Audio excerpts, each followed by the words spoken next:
Oh, Ohio, how you used to matter so much. You used to be the quintessential swing state, and now you're going for Donald Trump in the 2024 election by over 11 points. Ohio used to dominate the national media with, hey, this is one of the biggest battleground states. Campaigns are going to go there. They're going to travel. They're going to have massive rallies. They need to win this state. And look at where it's been the last couple of elections. Since 2000, we've seen red, Democrat, Republican. So kind of look like swing state numbers. As you can see, it used to be a lot closer. And this was a coveted state. If you won Ohio, that meant you won the election. I mean, look, that's even what it says right here. In 2020, Trump won Ohio but lost the general election. And look at what this line says. This marked the first time since 1960 that Ohio voted for the losing candidate, breaking a streak of the state voting for 14 consecutive winning candidates that began in 1964. So this was the bellwether state. This was able to predict elections. And then in 2020, Trump won it by 8 points and broke that trend because he lost the election. And in 2024, it wasn't really talked about. It wasn't one of our 7 swing states. It's now becoming something almost as certain as like an Alabama or a Mississippi. And it's crazy to say that because, again, this was one of the most coveted swing states. It has not went blue since Barack Obama won it back-to-back times. In 2000 and 2004, George W. Bush was able to carry the state. But why is it no longer the swing state we used to all know and love? We used to talk a lot about Ohio. I mean, it's got a pretty good electoral college amount, 17 in 2024, 18 in 2020, 2016 it had, I got to scroll up to the top for 2016. 2016 it had 18 as well. So it's really mattered for the electorate to have Ohio. So what exactly is going on there? Well, we should start from the beginning in the year 2000 to see just what happened. So coming fresh off of a 1996 victory for Bill Clinton in the state, won by about 6 points.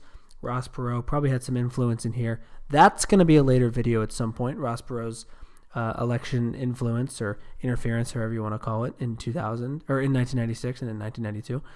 But let's move on. We are now in 2000 looking at this. And if you go to the county results, I'm not going to spend a ton of time looking at all these individual counties, but we will look at right here. This is a long list, folks. If you've watched any of my other videos, you know that usually we see counties flipping from D to R, R to D, being like 3, 4, 5. My count here, this is 23. I might have miscounted because there's so many. If I miscounted, let me know in the comments. We've got 23 counties that turned red, and as a result, gave Bush a margin of victory by about 3.51%. So that's interesting with Ohio that we have this much fluctuation in a state with counties. Let's keep moving forward. We go to the year 2004 now. We've got Bush versus John Kerry. And as we can see, Bush won this state by 2.10%. 2.10%. Wow, that was tough to say. And we have, this is very close. And we have a wash. So we have Clark County that went D to R. We have Stark County that went R to D. So that's 23 total counties we've seen flip since Bill Clinton in 1996. Extremely, extremely interesting. Let's move on, though, to Obama. Obama won this county, or won this state by a very good margin. Let me look at the swing here. That's about a 6% margin to 4.5.9% victory right there for Obama. And let's see how he did it. He was able to flip 6 counties. This county right here, Cincinnati, I cannot believe that used to be something that went Republican, as now we've seen the urbanization become extremely liberal in America. But nonetheless, was able to flip 6 counties, and that had a very big impact. I mean, you look at some of the size of these. Hamilton County with Cincinnati in it is going to be a pretty good size. Lake County has a pretty good size, 121,000. There's Hamilton right there, narrowly going. What's some of the other ones he flipped? Bowling Green, Wood County, decent size. I'm not even going to try to pronounce that.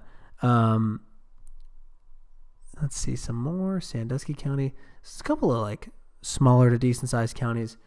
Obama was able to flip and really switch the margins there. Let's check Ottawa, the size of that. Okay, not super huge. And that's it. That's the 6. But I think really the driver there was probably Hamilton County, Lake County as well. helping Obama to win this and to make it more of a swing state, right? Like what goes back and forth. It's a bellwether that predicts elections, right? 2012, let's move on to here. Obama won this by 2.98%. So it got a little bit closer when he went up against Mitt Romney. And we have some counties that flip from Democrat to Republican. Belmont, Jefferson, Lake comes back, Monroe, and this very tough to say, Tuscarawas. If I'm saying that wrong, someone let me know in the comments. But anyway, we are seeing now that after Obama flipped 6 counties, we're back to 5 counties being flipped the other way, right? This is, of course, Romney versus Obama. And let's check some of the big counties here. So Cuyahoga County, I believe that's home to Cleveland.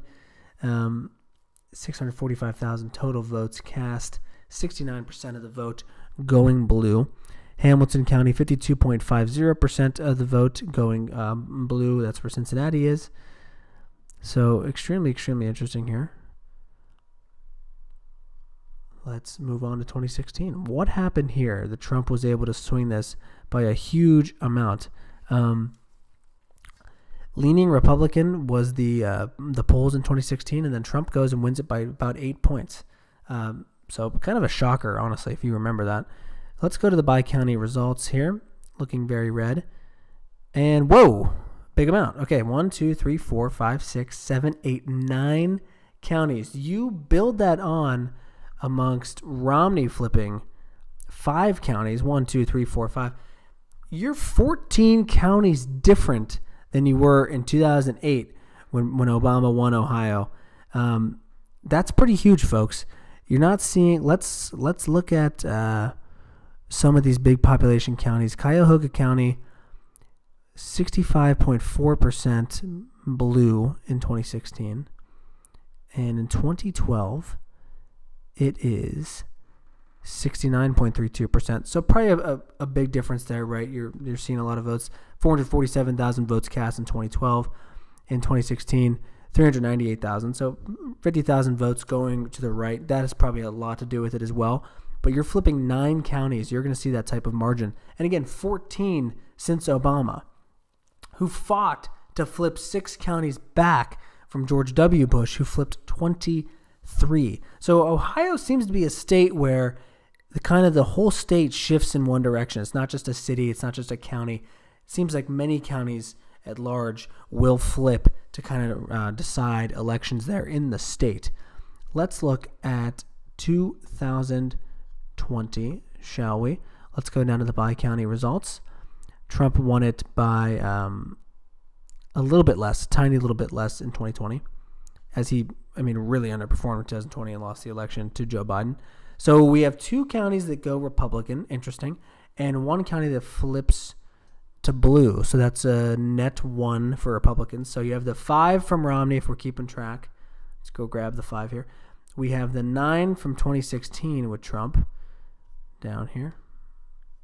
And we have 2 more, if we're keeping track. 1 more. That's 15 counties flipped since Obama. Let's see if it's got even worse in 2024. Okay, it has stayed the same. Wow, we had no counties that flipped either direction. And Trump gained quite a bit of momentum in this state. Let's look back at some of these big blue counties. Hamilton County, let's compare with 2020.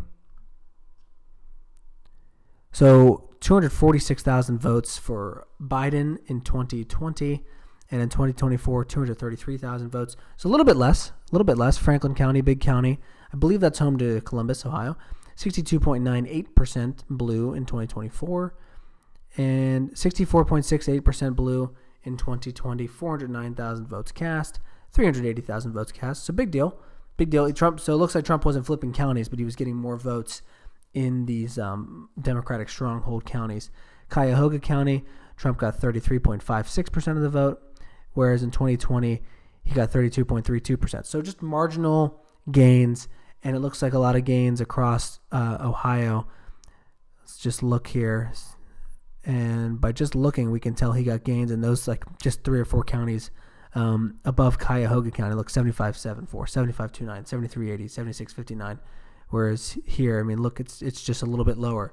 So Ohio has really moved to the right as a whole. It's not like we can say their big cities have gotten more red. I mean, they have a little bit. Let's look at the 2020 versus 2016 difference. Let's scroll up a little bit. Let's get into our Cuyahoga, Franklin, and Hamilton right on the screen for us. 398,000 votes cast for Hillary in 2016 and 416. Okay, so I got a little bit more blue there. Franklin County, 351,000 votes in 2016, 409,000 in 2020.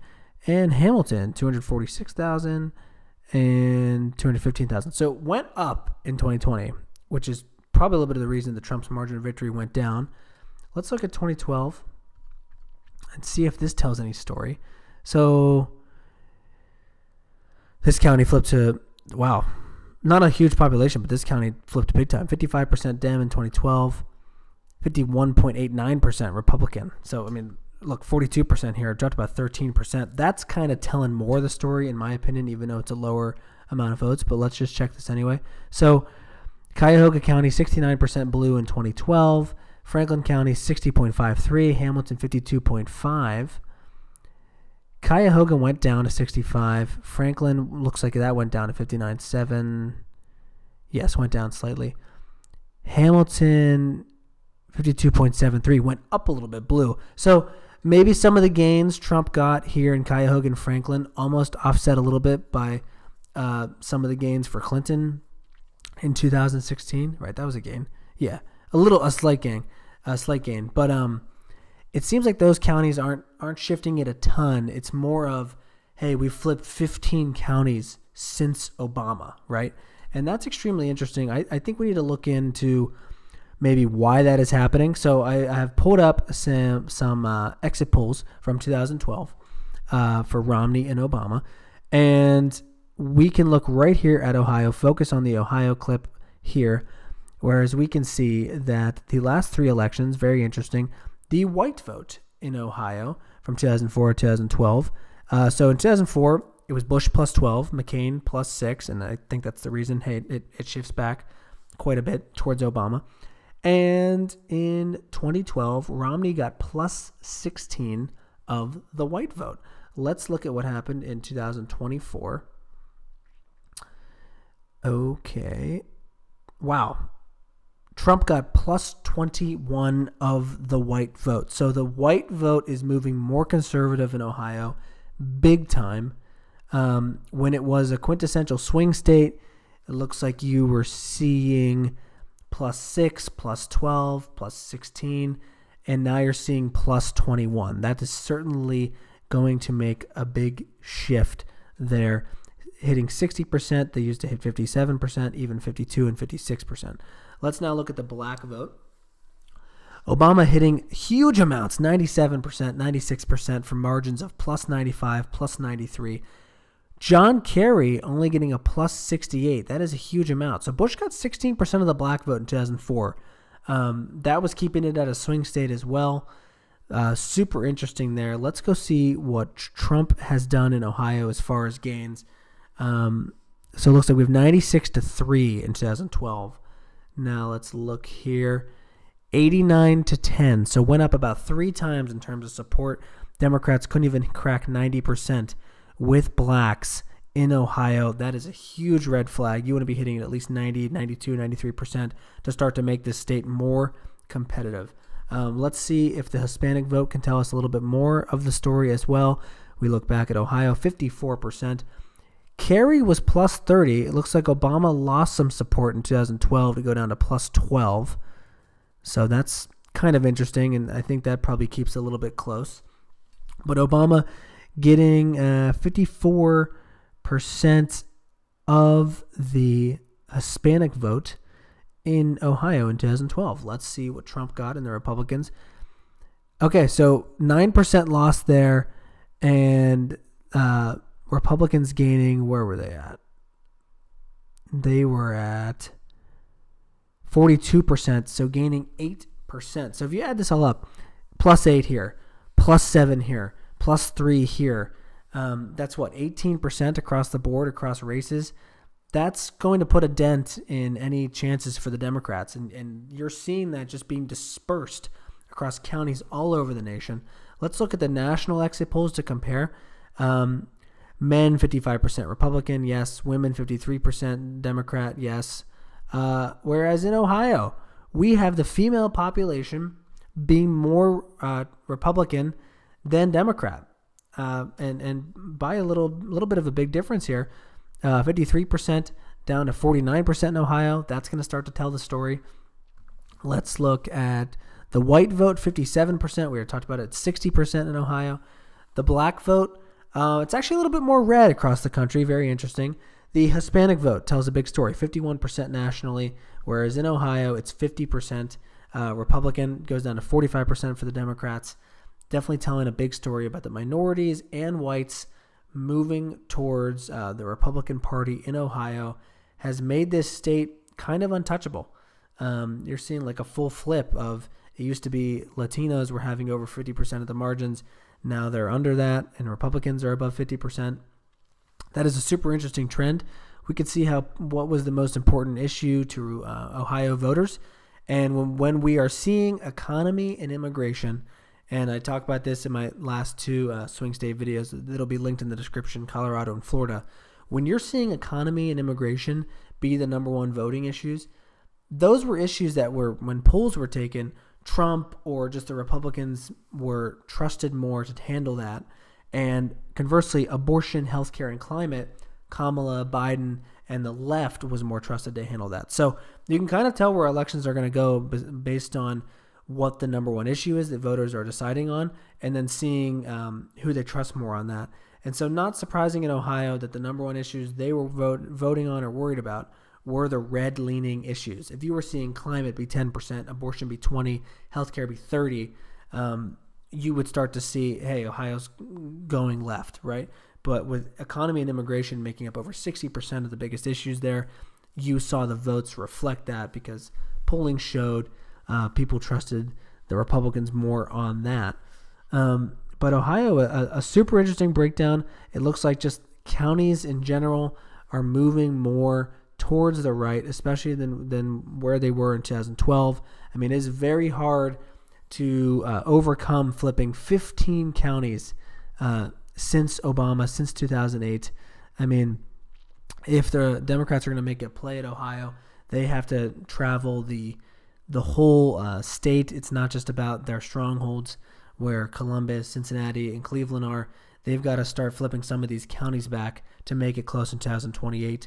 Probably a little bit of a too early prediction, but I don't think we're going to be talking about Ohio as the quintessential swing state we used to in the 2028 election. I'd love to. I think it'd be fun. But I just don't see, unless there's a drastic change amongst these counties, that we are going to be deciding that. But you let me know in the comments if you think anything differently, anything positive, anything negative. It all goes in the comments. Love to hear from you guys. Thanks for tuning in, and have a good one.